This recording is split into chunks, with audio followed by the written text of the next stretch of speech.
Здравейте! Настоящото видео има за цел да ви запознае с приложението на справките и анализите в Sugar CRM Community Edition. За тази цел отварям един Sugar CRM.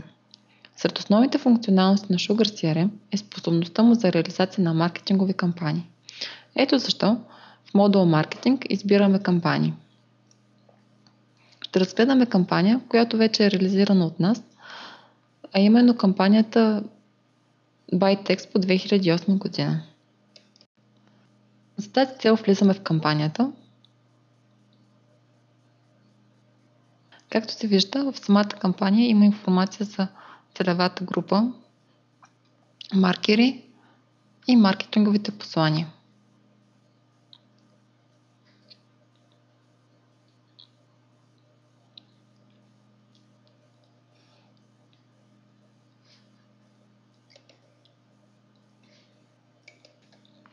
Избирайки бутон на статус на кампанията, ние можем да проследим резултатите от нея.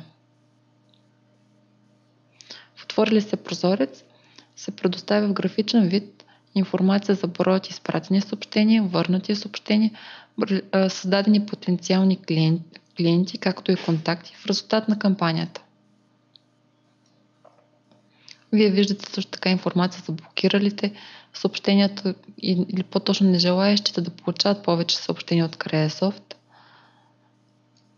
Него отляво са посочени справките, които могат да бъдат генерирани въз основа на въведените от кампанията данни. Избираме справката статистика на посетените маркери по часове за кампанията.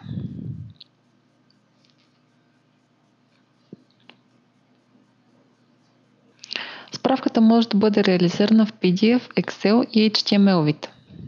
За случай избираме PDF формат. Справката е представена в графичен вид.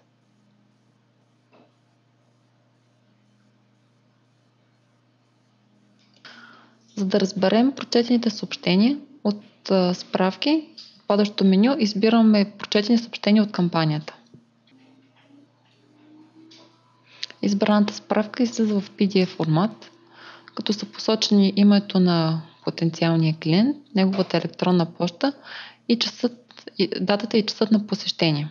Както се вижда, справката е в 28 страници.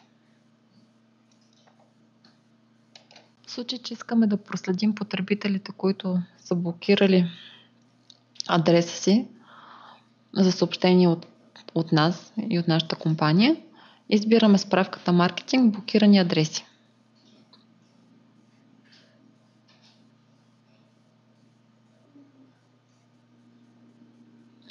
Справката отново в PDF формат, както сме избрали предварително, и е показана на 8 страници.